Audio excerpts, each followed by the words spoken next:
Hello, everybody. I hope all is well with you this fine morning or afternoon, depending on where you are.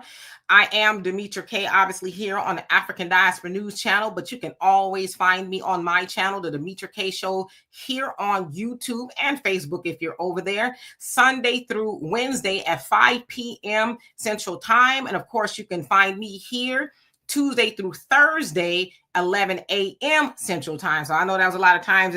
Take notes if that helps.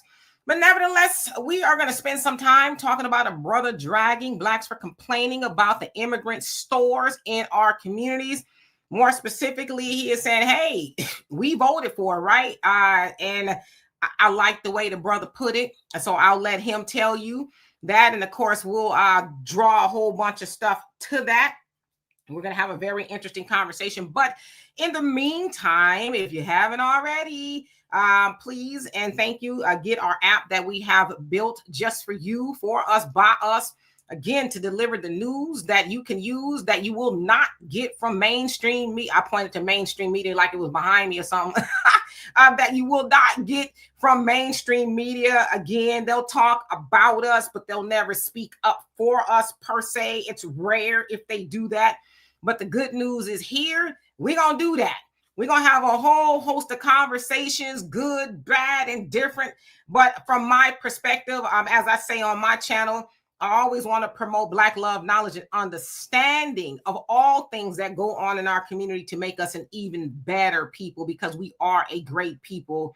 So again, if you have not got the app, please do that. Again, I know a lot of people are out there spending a lot of money. Well, can you spend a little bit with us? Black-owned media. Like right now, we're on YouTube.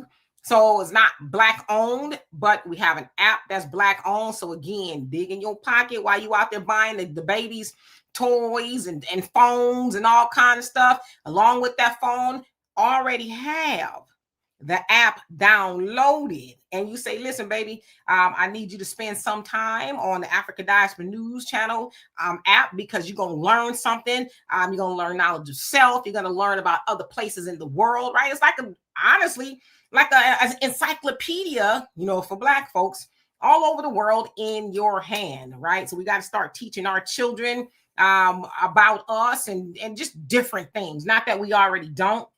And I tell you what, when I see that somebody says that they have downloaded the app, they went and got it, I'm going, woohoo! I'm going to make this thing useful. My daughter got it for me. It's kind of like an inside joke, but I'm going to make it useful. Like today, I guess right now, I haven't been to any stores, but I would imagine they have that Salvation Army red bucket out there, and they're reminding you, hey, drop something in the bucket, right? So whenever y'all get it and y'all let me know. Anyway, who do we have on here? Renz, how you doing? Simply Sandra, what's going on? Buck Horse in the building. That guy from Texas, hope you're doing well. Dennis, how you doing? Moves, what's going on? He says, I love it. Doing it again. All right now. Mr. Mike Nice, always nice to see you. Brown Girl, what's going on with you? Spock, hope you're having a great day. I'm not going to read your comment because I'm not in that mind frame right now. So anyway, let's go ahead and get started for the sake of time. So anyway, y'all know, like, I really want to try to use my time to talk to us specifically as Black Americans. Of course, we'll talk about other things as well. But as I always told y'all, I started doing this about 10 years ago at this point, and I picked up the message and the instructions that was given from that of the Honorable Minister Louis Farrakhan to basically remind our people that, hey, we need to be practicing group economics. And specifically, he was talking about during the time where we were supposed to be boycotting Christmas, right? We always kind of talk about that. I don't know how successful we are. Maybe we'll get to that point. But it was basically like, down with Santa, up with Jesus. Let's, start practicing group economics and things like that. It was called Justice or Else. And he traveled all over different radio stations and things like that. And he was having that conversation. I said, all right, well, I'll do it too. And so I kind of want to get back into that, because for me, I think that's really what's important. I just feel like, I could talk about a lot of other things. And I'm going to be honest with you, it's kind of difficult for me to do this because I know the nature of a lot of our media this is kind of not like what I probably use another term another time, but it's not really sexy. You know what I mean? But hopefully I can change our minds that we can, start to inculcate this information a little bit more. But nevertheless, this particular brother was basically saying, shut up, right? He was basically saying, shut up, because this is what we as Black people voted for. And he especially mentioned the Democrats. So here we go. Y'all ever heard Black people in the hood complain, talking about all the foreigners own everything, all the Arabs own the corner stores? That's y'all fault, because y'all voting them into political office. How the hell you complaining that they own all the businesses in the hood, but y'all the one voting all the foreigners to the political office in the Democratic Party? Pay attention. Every city got an Arab or a foreigner or some type of Asian that's running their city. I know we do here in Cincinnati with this Abtab Purval guy.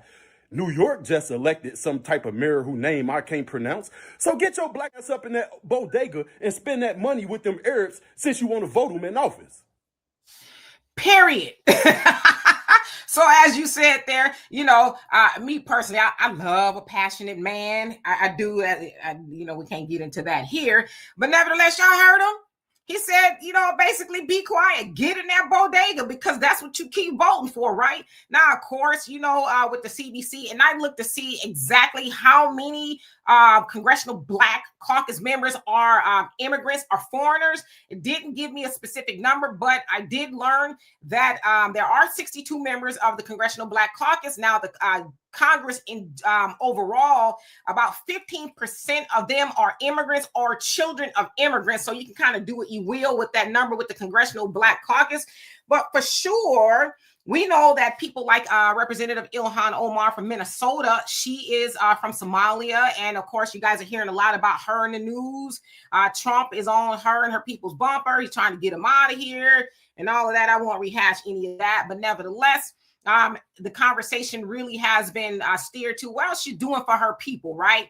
Now, she is in the Congressional Black Caucus. Originally, the Congressional Black Caucus was made in, or put together, rather, I should say, in 1971, with that of, Shirley Chisholm and them. Now, I would imagine back then, I don't know, their goal was for Black folks over here, because even then, it wasn't a whole lot of immigrants like we do have now, but it somehow got steered to helping everybody but Black Americans. The same story like with the NAACP and other groups like that. Then, of course, we have Yvette D. Clarke. She is the chair of the Congressional Black Caucus. Well, she is of Jamaican descent, so she's Jamaican American. Of course, if you follow her on X, especially, she's really big on taking care of Jamaicans here in America. Now, I should also say she's part of the Caribbean Caucus, Congressional Caribbean Caucus. And so that's what they do, right? They're for the business of the Caribbeans, but she's the chair of the Congressional Black Caucus. And yes, she's big time Jamaican, but she was put in office, and that's what she's doing for her people. Now, of course, y'all heard, and Brother Phil talked about it as well. In New York, they have a reparations committee that they put together, and I guess it was discovered that some of the language said African descent, right? So we know reparations over here in America is about the descendants of slavery, right? Not African descent, because that is a wide open conversation. We know that there's 54 countries in Africa, so that could mean anybody, right? So of course, people are saying, nah, they're gonna have to change the language. Now, I saw another video. I don't remember the sister's name, but she was basically like, well, take that up with the people who made the legislation, because it's law now. That particular word, that language, African descent, is the legislative language. So y'all got to do something about that. Don't come to us per se, right? Well, I also learned that one of the people that's on the reparations committee, I think her name is Michelle Salages. She is from Haiti. Right. So she's on that particular commission making decisions. So it's like, oh, OK, y'all see where we going now. So when they are on these committees and caucuses and things like that, they're not going to do really probably anything specifically for Black Americans. And so to his point, we vote like that. Right now, some of the ones that are Black American, what do we see them do? I've been talking about this lately.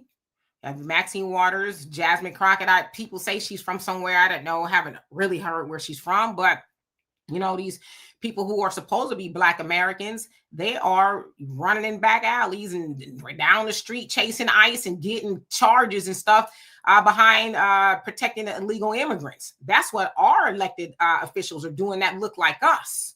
So to his point, and even with that press conference that they had in regards to this database that they wanted for the illegal immigrants so they could call and tell on ICE, you know, Jasmine Crockett, she's all for it. You know, she's immigrant. They make America great again and all this other stuff. But, you know, guess what are we? Chopped liver, I guess. So you have those people who are doing that.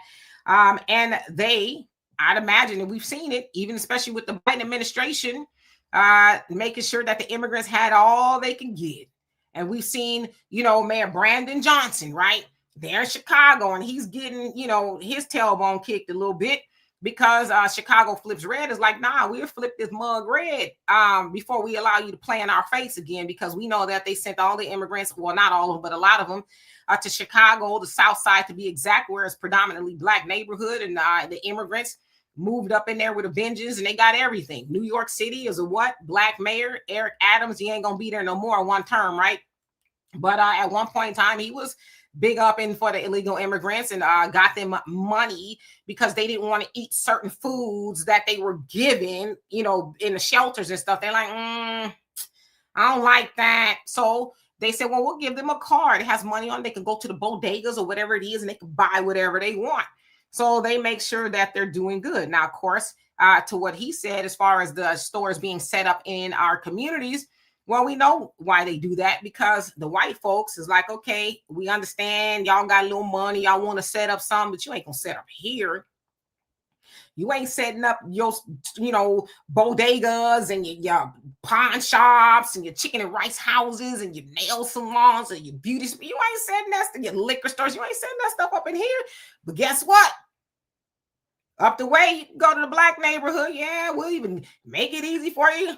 Make sure the permits go through, and you need some money. Okay, here's how you get the grants and all that. And we know that's a fact that they do that. So they're able to do that because, of course, in our own communities, they make things hard for us. You know, we got to go through all this red tape and bureaucracy and all these things to try to open up stuff. Of course, we got to throw in systemic and institutional racism, but it's not impossible, right? Because, again, I always point to this picture. That's Via Lararo, Madam C.J. Walker's place. Of course, she had her own company, hired a copious amount of Black Americans back in the day for her, you know, cosmetic company. Of course, we got the Black Wall Streets, the Slocums, the Rosewoods, and, you know, the Oscarvilles, all, and you name it. We had it. So we know that we are capable of doing that. But to his point, look at how we vote. Now, I want to show y'all this clip really quick. That of the Honorable Minister Louis Farrakhan, and it's a simple reminder. This is 2015 when he went on the Big Boy show in Los Angeles, Power 106, and he had an hour-long conversation, but this is like 30 seconds or so. So here we go. It's a political season, and if the politicians don't answer the question of justice, you shouldn't give them your vote. You got to press them. Don't let them talk out of both sides of their mouth. You press them on what justice is for us.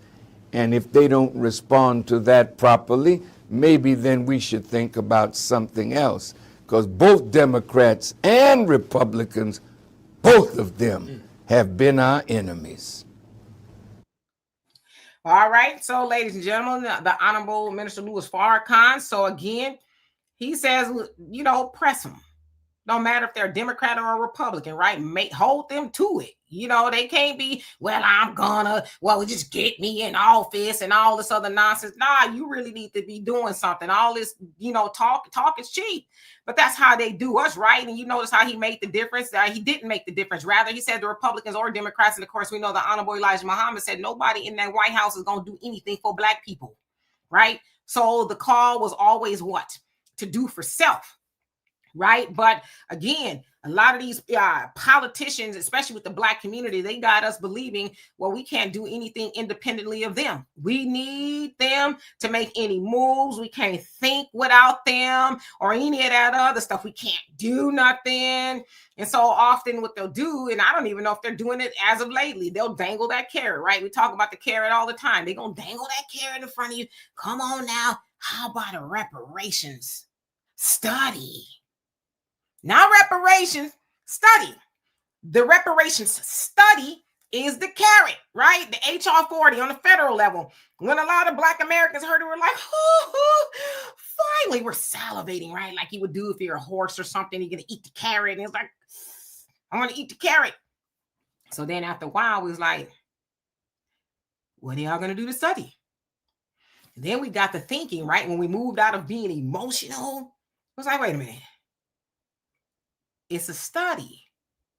Well, most of, Black Americans know, even at the basic level, what the study is for or what slavery was. As I always say, if you just only know, some white folks got some Black people, forced them on a very big piece of land and forced them to work for free, forced them to breed against their will, snatched their children and their husbands, and I say that because they weren't technically married, and their wives away and sold them.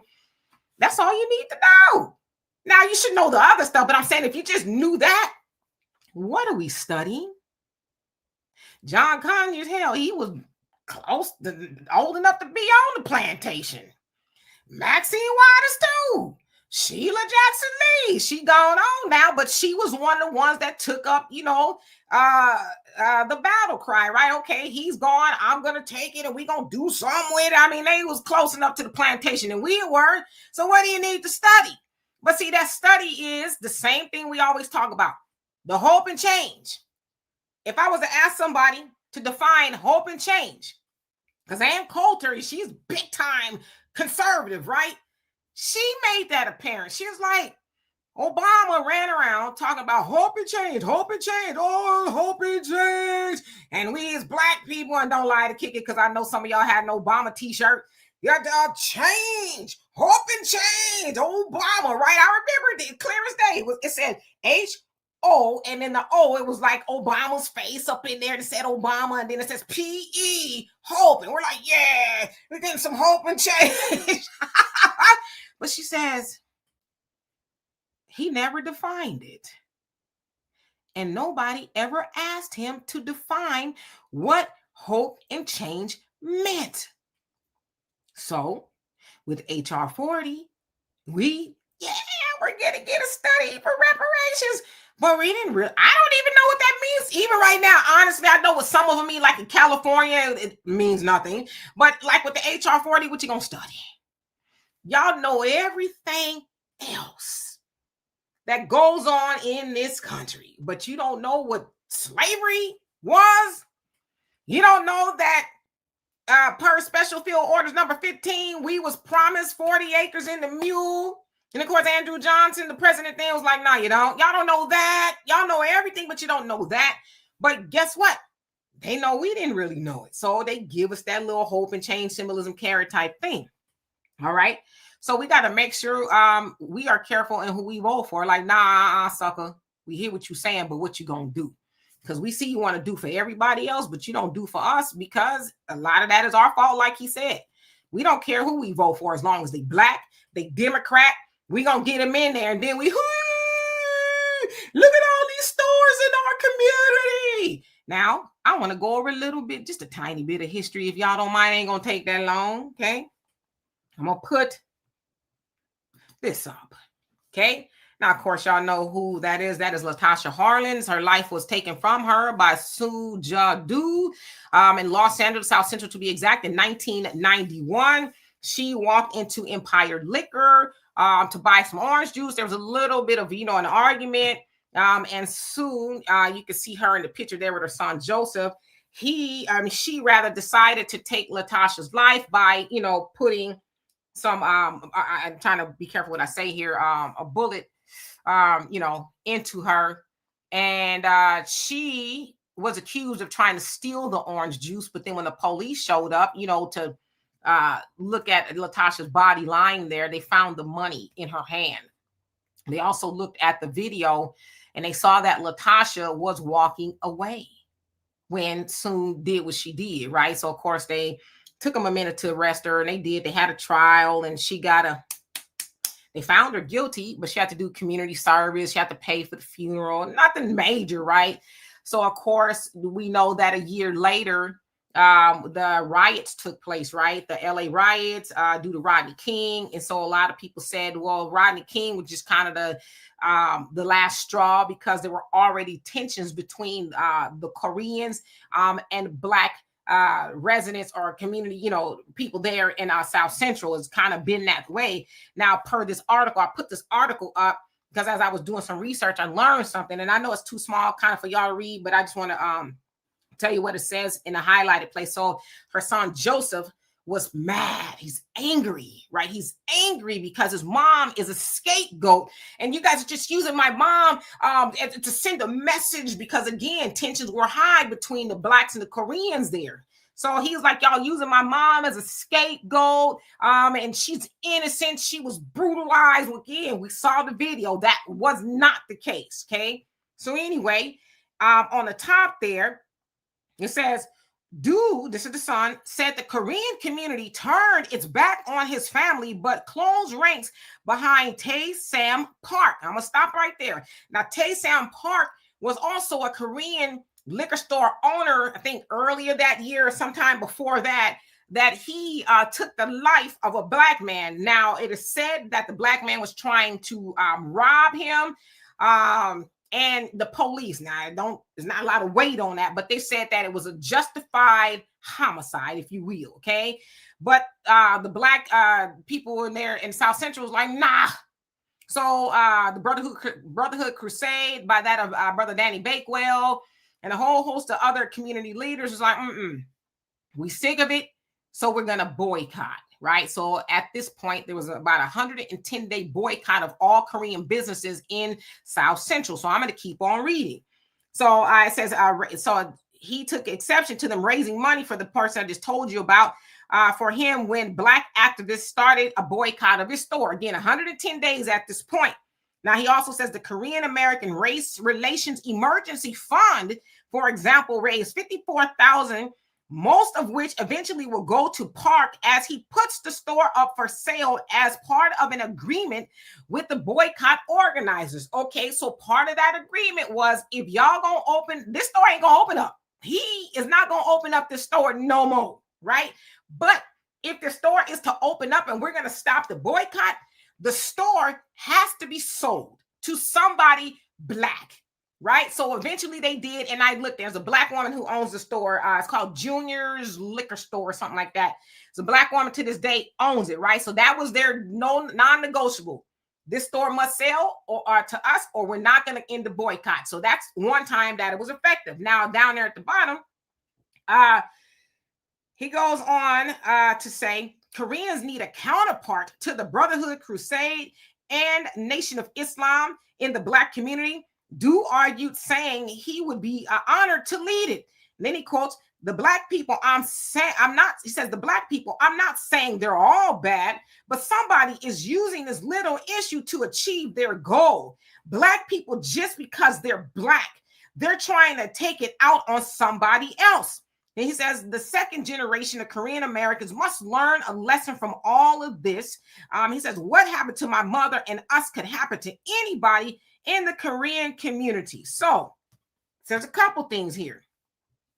He was like, and you notice how they have a Korean like federation to help them out. Even when they were being strike, I guess, against, they had an organization helping him absorb all of the loss of the money that he wasn't getting from the community. Now, again, Joseph here was mad because they weren't doing that for his mother. He felt like they just turned their back on his mom and just kind of left them to the wolves, the Black people, right? And so again, he was saying, oh, well, Black people, they basically, just because they're Black type of thing. And it's like, nah, fool, it's because y'all come up into our communities and y'all do heinous things to people, right? And his other argument was, oh, they're so brutal to us. We're in the community. Now, mind you, especially back then, the South Central was predominantly Black, but there was a lot of Korean businesses there, hence the tension. But he was basically saying, we need somebody to stop what they're doing to us. Now, I'm not saying that the things that he was complaining about didn't happen, like theft and things like that. But as I was reading this article, and it actually came from UCLA, 1991, I'm like, well, why don't they just go somewhere else? You got all this tension going on. You scared where y'all got to have a piece behind the counter. You scared of the people that's coming in there and loading your bank account up. Why don't you just leave? Now, obviously, we know why they don't leave. Because they know they can't go to the white neighborhood. And I always ask this, y'all. Maybe y'all can just, this is a rhetorical question. Why you don't ever see them in their stores? Honestly, why you don't ever see them in their stores, whether it's a nail salon, a beauty supply, chicken and rice house, or whatever store it is. I don't ever see, not that I'm in these places a lot, but Arabs, I'm in their own liquor store. Why is it just us? What do they know that we don't know? Okay. Anyway, I'm gonna take that down. RIP to Latasha Harlins. I try my best to talk about her as often as I can, because it's a tragedy that should not happen. Now, let's move to present day. Y'all might remember these images, and if you don't, well, I'm gonna try to help you out. This happened, the top photo here. I know it's kind of blurry, and I'm glad that it is for YouTube's sake. You can see there's an Asian woman, and she's going like this. Well, she has a broom, and she about to whack the heck out of a sister. And some brawl took place. I guess it's a nail salon, and I guess the dispute was over a $5 eyebrow waxing thing, and I think it was in the Bronx or Brooklyn or something like that. And so, if you've ever seen the video, she was weighing him out with that broom, right? So again, $5 dispute over eyebrows. I guess it wasn't done right, but instead of trying to do some type of conflict resolution, they decided they was gonna go ham with some brooms. Okay. Nevertheless, we are still in those salons. And then here at the bottom, this is something that happened recently in I think it was Mobile, Alabama. Nevertheless, at Mother's Helping Hands or something like that, the braiding shop. As you can see there, one of the ladies has a handful of a sister's freshly braided hair. I know her edges was hollering, okay, but she had a handful of it. But the dispute was basically $50. So originally the sister, when she called to make the appointment, the manager of the braiding salon said, hey, $200. But then when she got there and the job was done, the lady that has her hair was like, oh, it's $50 more. And then the sister was like, that ain't what I was told. And she showed the text and everything. So then the lady with her hands and her hair was like, okay, well then give me $30. And the sister was like, nah, that's not what we agreed on. And from that point, they locked her in the store and was, it was a few of them pulling her hair and stuff. And so this is their mug shots right there. But I put them up just to be fair, because it's not just the Asians and the Arabs. Unfortunately, some of our brothers and sisters from the continent, they come over here with that learned behavior as to how to subjugate Black Americans, and it's not right. So I really have said all of that to say, I agree with that brother. I agree with him. And that until we are mindful of who we vote for and why we're voting for them, then be quiet. Take your little funky dollars up in those stores. Take all that bad treatment. And I should say, too, with the deal that they made in 1991 between the Koreans and the Blacks, in fact, it says here, you can see, they basically had to write a contract to say that they would treat customers courteously, and that they would try to do some conflict resolution and not escalate things. If something goes wrong, don't go and just reach for the, or whatever. You got to be kind type of thing. And I'm like, I just think, like, if you have a store in any community, that should just be like customer service. Remember customer service? Hey, welcome into this ABC liquor. What can we help you? But they had to be contractually held to that. So anyway, I agree with him. As long as we continue to vote that way, yeah, take your money in those stores. Be quiet. Buy all that chicken and rice you can handle. Buy all the liquor you can handle. Take the disrespect with it. Take the following you around the store with it. And, you know, they be following you and they even trying to hide that they follow you. I mean, you can at least say, can I help you? Right? But nah, they following you around. And, you know, Ice Cube, you know, who I love so much, has a song, Black Korea. And he talked about that. You know, he's like, keep it up. Keep it up and see what happened. I can't really get into it because the song, if you know, you know. But yeah, he talked about Black Korea and how they, you know, would do black people in there. But to that point, if they follow you around and all this other stuff, stop going up in there. But again, vote for people who are going to say, hey, Black Americans, I know y'all really love some businesses in your neighborhood. Let us figure out a way to help you do that. Because again, when they do this legislation, because somebody will say, oh, well, they do that. They got these bills that say, you know, we're not going to help with black businesses and give grants and loans. But as we heard about at the Reparations Commission there in New York, it says African descent. That could be anybody. Because if you are in Jamaica, you are from Africa at some point in time, aren't you? You know, so that could be anybody. But we need people to say, Black American only. Because it's not like nobody else is not getting anything. And I would even say Black American too. But we don't get the two. We don't get any of it. So yeah, when we're voting, make sure we're voting for people who think like us, not talk like us, right? Because I could talk like anybody, but walk like us as well. Unapologetically. Like the Honorable Minister Louis Farrakhan said, not talking out of both sides of your neck. Yeah. I'm going to help you. No, I ain't going to do nothing. You know, like for real. We need you to really do something or we're not going to show up. Now, I will say this before I get in the comments section. Y'all remember last year with the reparations committee there in California with the California Legislative Black Caucus? When they found out that those jokers was going in there and they wasn't going to do nothing, they had their arms folded and all that other stuff. There was a sister that was out there in that lobby. When she found out that they played in their faces, she says, oh, your homegirl going to pay for this. You know who their homegirl was? Kamala. And I would venture to say they homegirl paid for that in part.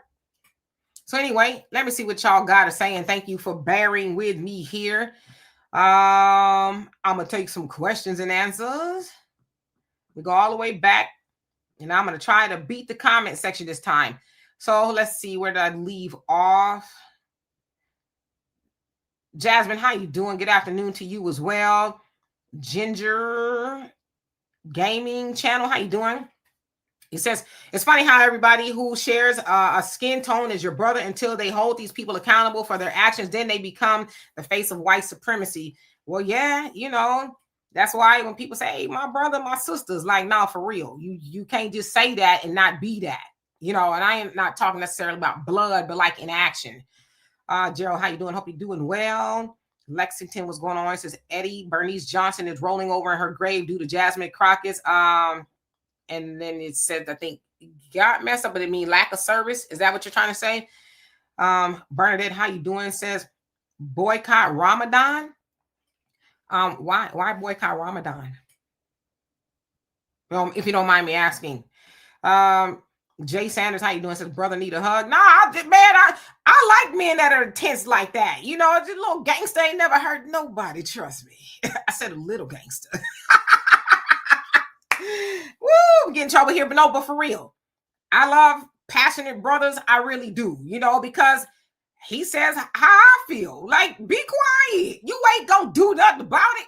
Like I said, we will organize on each other or whatever, but we ain't gonna never organize on them people. We might be mad, but we ain't gonna organize on them. We ain't gonna say, nah, I'm not gonna go up in there. I don't like that you put that broom to that sister. I don't like that you know, put that sister in the chokehold and accuse her of stealing something that she didn't steal. I ain't going up in there. Right? I don't know what's in them chicken and rice houses like that. So until we do that, hey, right, shut up. I mean, I know that's kind of harsh. It's tight, but it's right. Button your lips. And open your wallet until you're ready to do right by you and your people by voting right. So yeah, Uh, Dorothy, how you doing? Says, well, he is right. Something to think about. Yep. Albie Chill, how you doing? Teaching what's going on with you. Says 100% of the Congressional Black Caucus are foreigners. I don't know how true that is. I don't think 100% of them are. Now, maybe some of them are immigrants of children, that type of thing, but not 100%. I think 100% is kind of high. But then again, what do I know? Because I don't really know where they from like that. That guy from Texas, thank you so much for that love and appreciate you. Thank you, thank you, thank you. Arthur, how you doing? Says they are Democrat plants. They might be, but why don't we know that? You know, like why are we now hearing about Yvette D. Clarke? She's the chair of the Congressional Black Caucus, but she romping and stomping for her people, the Jamaican Americans, and we mad about it. But it's like, well, I'm sure it wasn't just Jamaican Americans that voted her in office. Sure, she has some Black American votes. Why we didn't know that? You know, cope with it. How you doing? Says when you immigrants, Latinos in particular, are talking about Native Americans. I'm not sure what that means. Gwendolyn, how you doing? Reparations. Says reparations for the descendants of American enslaved. Please, yeah, not the African descent, because that could be everybody. I mean, if you believe that the mother of civilization is a Black woman from Africa, then wouldn't that mean everybody? I mean, I'm just saying, if you really want to break it down to the ridiculousness, yeah, that's everybody. Black Rose, how you doing? Says Democrats defend illegals and immigrants, not FBA, so stop voting blue. Yeah, I mean, if they blue and they gonna be doing something for you, right? Put that on the shirt. Then yeah, they can get your vote. Like I said, I'm nonpartisan. I go both ways, not like that, but I go both ways. If you talking about something, but if you ain't talking about nothing, I'm gonna stay my happy self in the middle, non-committed to nobody, right? Let's see. GHJF, how you doing? Says old Crockett fights like hell for immigrants. You ain't lying. You ain't lying. And I saw something. I don't know how true it is, but it sounds like she don't pay her bills either. Sounds like because I guess she's gearing up to run for Senate. So it sounds like somebody dug off in her financials and found that I guess she left a tab for a condo somewhere for $3,000 a month that she hasn't paid, but they said that she's spending a lot of money in high-end hotels. I'm like, oh Lord, I thought she had money. What's that about? You know, if it's true. Crazy. Dwayne, how you doing? Said the Democrat Party is anti-American citizen, especially as FBAs. I'll never vote for any elected offices. Well, you got to get out there for your state and local. I will say that. If you don't vote for nothing else, please pay attention to your state and local elections. Please do that. Why? Because that's where your judges are. That's where your DAs are. That's where your sheriffs, your city council, your mayors, right? On the state level, your governors, your senators, your representatives. Those are the people who have more of a direct effect on your life. So please, because a lot of times, I would say probably all over America, depending on where you live, you know, there's a lot of Black people going up the river for nothing or getting these plea deals and all this other stuff. So they don't have to look at doing 25 to life for something they probably didn't do, or some that somebody white would get a slap on the wrist for. So they offer Black people, you know, a plea deal. How about 10 years?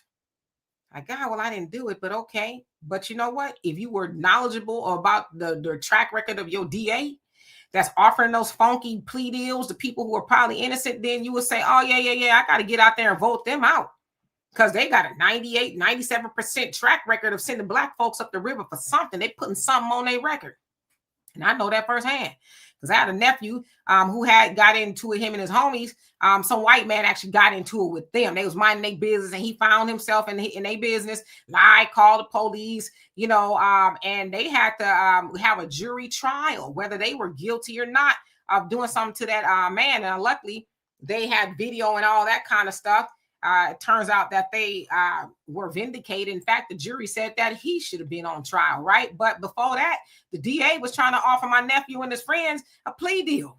Now, mind you, my nephew, you know, going to school, he got a master's. Him and his friends, they trying to do something. So they was trying to ruin these, you know, they kids to me, he like 30 something, but they trying to ruin these kids' lives because this white man lied, right? But of course, you know, we was riding hard in the paint. I was like, I don't think so. Right? Because we're like, you got a 50 chance of being found not guilty or whatever the case is. And, you know, they went in there and they were found not guilty. But what if we were like, well, you're looking at going to jail. Well, just take the plea deal. We'll just figure it out. I was like, hell no. But I'm saying all that to say, find out what they own, what your DA is on, and if you can vote them out, do that. Get somebody in there that's fair. That's why the state and local elections matter. Skipping down, Foundational Black, how you doing? It says hashtag Minister Farrakhan is right. That's right. Let's see. Walt, how you doing? It says time to boycott all immigrant-owned gas stations and grocery stores. Hey, I'm with it. But as Brother Nuri Muhammad said, that's cool. Let's do that 100%. Let's boycott them, but let's, as he said, have a boycott where we are buying into our own communities, our own gas stations and things like that. Because okay, we get rid of the others. Are we pooling our money together? Are we saying, hey, now that they gone, let's buy that? And let's buy that. Are we doing that? See, it has to be together, right? We got to have a plan after they're gone. But yes, I'm with it. Who else haven't I seen? Because I see the time. Y'all just be letting me talk. No reparation, no vote. How you doing? Says cut the check always. Lee, how you doing? So Latasha punched a lady in the face. I forgot about that. Sheesh. Well, the lady grabbed onto her backpack as well. So don't forget to tell that part. But even though, okay, see, what I'm never gonna do is blame Latasha. If you tell the whole story was that she was walking away. You're not supposed to do that to people when they walking away. Because tell the whole other part of the story is that lady had a track record of pulling the pew-pew on kids. Now, that was the people in the community fault, because once you heard that she had done that before, you shouldn't have went back up in there. So it was also said that she was accusing and needling Latasha, and you could see the video of her accusing her of stealing. But you're not supposed to do that to somebody when they're walking away, which is why she was charged with that. So let's tell the whole story. Because I know the media, and listen, I was born in 1971. I was 20 when this happened. I remember it was all over the news, but they painted it as though Latasha was the aggressor. The media did that, which is why it's important that y'all subscribe to our app so you can get the news you can use, and you get it the right way. But the media painted Latasha as though she did something wrong. And they had to take that later to trial to say, oh, yeah, there's the video of it. So knock it off. Yakuba, how you doing? Hope you're doing well. Says, I don't know what they studying already. I know how to count money. Yeah, you talking about the HR 40. Debbie, how you doing? He says, who cares if she punched her guy? You talk, yes, you get him told. Because I see you talking to the comment that I was just talking about. Edward, how you doing? Hope you're doing well. Y'all names is squashed together, so it kind of reads differently on my end. It's the tin foil. How you doing? Says they still don't like us, them and the Arabs and the Chinese. Nah, why would they? Would you like somebody that you could treat bad and still get their money? What's in it for me to be nice to you? I ain't even got to speak to you. Follow you around the store. What you gonna do? Buy all this nonsense up in here. That's what you gonna do. And they know it. They got a number. Daryl, how you doing? You say facts. Noble Woman, what's going on? Says, and those Koreans would follow us. People around the store, same thing at the beauty supply. Yep, TV3, how you doing? Says, Kimmy 100, both candidates was garbage. If that lady was president, we wouldn't know about what's going on in Minnesota. That's the true fact she knew. Yep. Light, how you doing? Eden, what's going on? She says, for someone always pretending to be about black people, she's always finding a way to attack black men on the side. I don't know who you talking about. I'm assuming you're talking about me. You don't never see me attacking no black man. As I said, my daddy black. My brothers is black. My baby daddy is blue black. Okay. Fine. Back in the day, he looked like Big Daddy Kane. Yes, he did. Okay. So I love black men. Okay. I'm not dogging black men. See, the problem with some of y'all, I don't know what you are, is y'all don't like to hear about yourself. Somebody yesterday said I'll be black, dragging black women. Make up your mind. I'm an equal opportunity dragger. And I'm not saying I'm not above dragging. Hell, if I did something, drag me, I'm going to take it for what it is. But don't lie on me. Sometimes we got to be able to hear things about ourselves. The black man ain't perfect and the black woman ain't perfect. But guess what? We perfect together if we can only get on that page. But you ain't going to find nothing nowhere me saying anything bad, disparagingly. That's not true about a black man or a black woman. Let the record reflect. Sir Jam, how you doing? It says, yes, rip Latasha Harlins. Yep, non-immigrant, how you doing?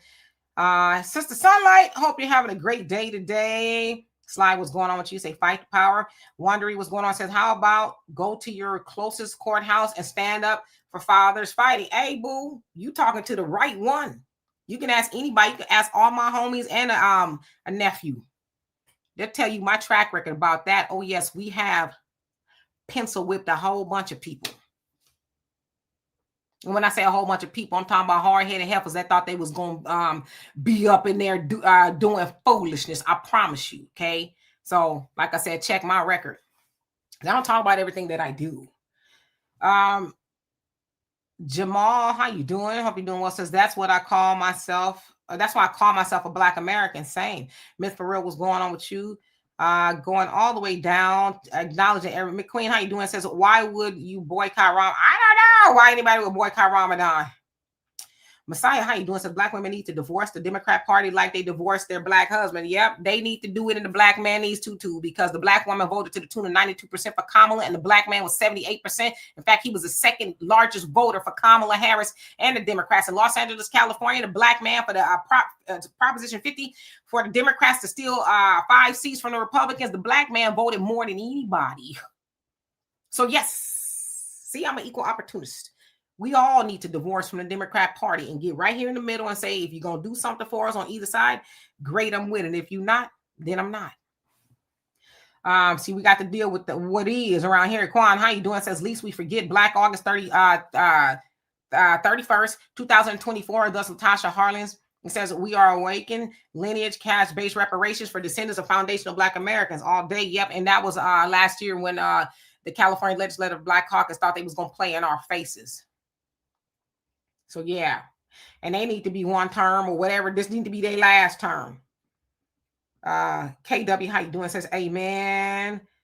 Sandra, what's going on with you? Says, Christian Nation, could have fooled me, America acting like Babylon. What have Christmas got to do with being a Christian? Nothing at all. Nothing at all. Let me see if I can find my book that I always talk about. Fall of America talks about that. You know, Babylon. America is likened to Babylon. If you know about Babylon, it was the most debauchery going on there. It fell, and it's going to fall again. This is a great book. I recommend everybody read it. The Fall of America by the Honorable Elijah Muhammad. One of the best books that I read. It keeps it plain and simple. FHM, how you doing? Hope you're doing well. Veronica, what's going on? I love it here too. Woohoo! Brogu, how you doing? Hope you're doing well. Darnisha, you late? Nah, you probably was right on time. It was, me. But I'm glad that you're here. Brogu says, Demetra, you are absolutely right. I just want to come out here and say how much I appreciate you. Well, you've already said it, and I appreciate you. Thank you, Cassandra. How you doing? Hope that you were doing well today. Brandon, what's up? He says, Kamala is a boule mixed race idiot. Well, damn. Tell us how you really feel about Kamala. I'm telling you, I'm reading her book. She's an interesting character. Very interesting. She kind of had that Obama effect. I don't argue the whole Black thing. She's got that Obama effect. And what I say by that is Obama had to, I got to walk and talk. I might, shimmy my shoulder a little bit to Al Green, but I ain't going to be myself, right? Now you see Michelle Obama, I just couldn't wear my hair the way I wanted to because white people was going to be bad. And now she like a hood princess. She got braids and all kind of stuff. So Kamala's kind of like that. In the book, she reads a lot differently than you see her on the, national stage and all that. She's in the book, okay?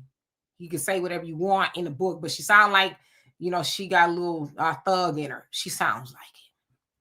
So, yeah. Derek, how you doing? Says, hey, Black people, keep your heads. Black father here with 2 boys, by the way. I know that's right. Mary, how you doing? Says, Dr. Claude Anderson warned us years ago about the repercussions of not working together as a group. And here we are. That's why we're going to have the conversations here, right? Like I said, there's so many things that I could talk about. It just ain't my natural I don't want to call it a shtick because that's not the right word, but it's not my strong suit to talk about anything else other than group economics, Black unity, and all of that, because I grew up that way. I grew up with that train of thought. So when I hear about certain things, I'm like, really? Because I always grew up like that. Of course, y'all know I was born into the Nation of Islam with my siblings. my mom and dad, obviously. But I was just taught about Black unity, black, right? Not talking Black, but thinking Black, walking Black. So that's my strong suit. I love to talk about a lot of other stuff, but I just ain't into it, right? I can't talk about things I'm not passionate about.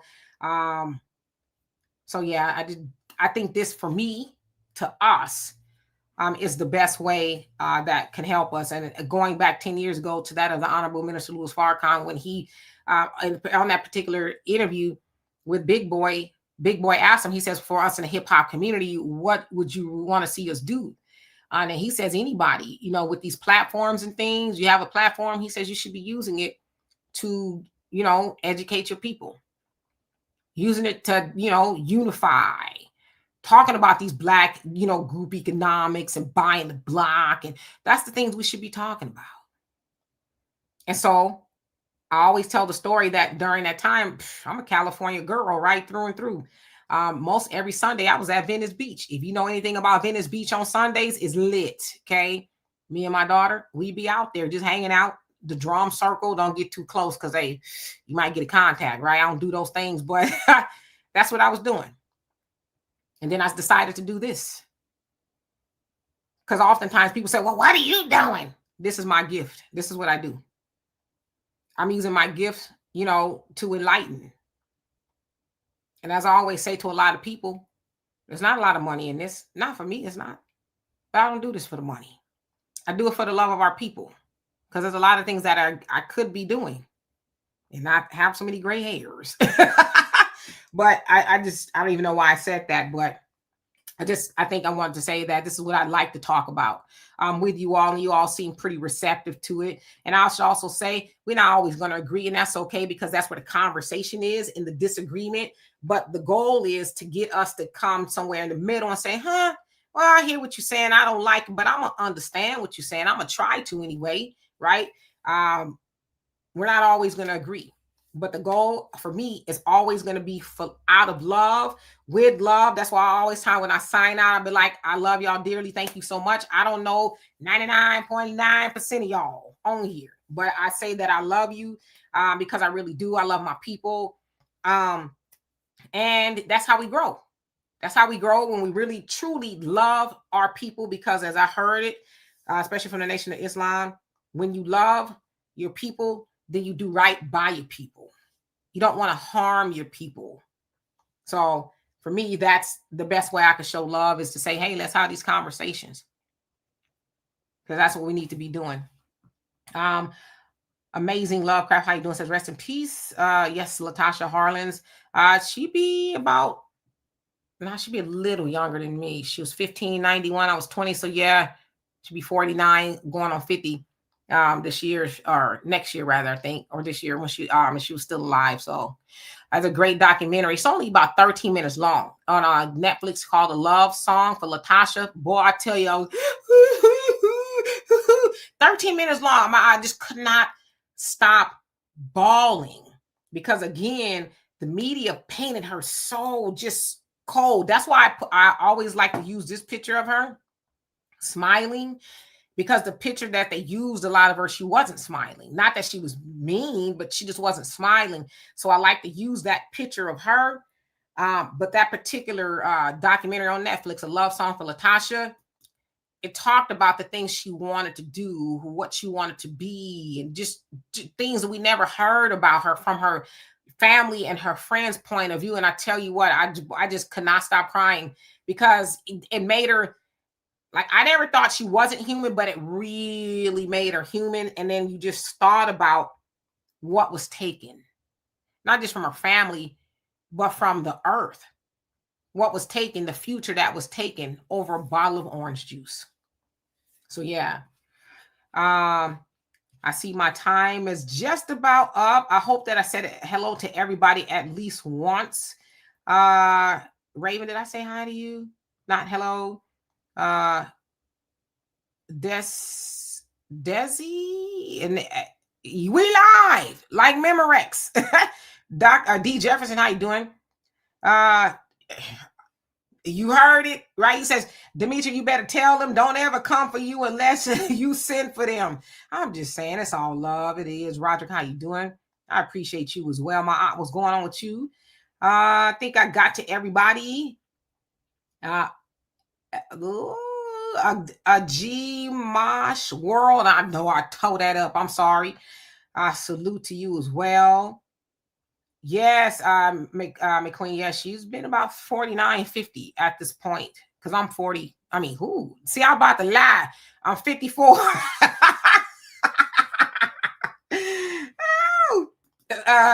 It's my pleasure. Thank you for calling her Latasha when I wrote Latasha. Oh yeah, no, I know it's a whole lot of autocorrects. Hey Roman, how you doing?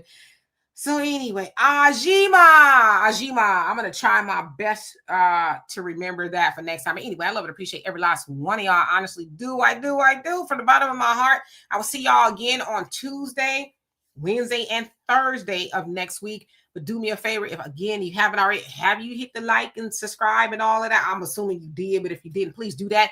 Also, we have an app down there. Again, we made that just for you to get the information you ain't gonna get from them people. I promise you not. So in the meantime, yes, Mike, thank you so much. And y'all have a great rest of your evening. Oh, I know I was gonna say, make sure y'all watch the other contributors because they work so hard to bring y'all this. It takes a lot of preparation to do this, right? I know sometimes y'all think we just sitting up here. Hello, how y'all doing? Let's talk. No, there's a lot of, I promise you, I do my research the night before some, and then about an hour or so before I actually come on here live, because I don't want to be up here just bumping my gums, right? Willie, how you doing? Hope you're doing well. Yeah, we gonna boycott the Republicans too. They ain't special. They ain't did nothing for us. They do not have our allegiance either. Anyway, let me get out of here. Peace.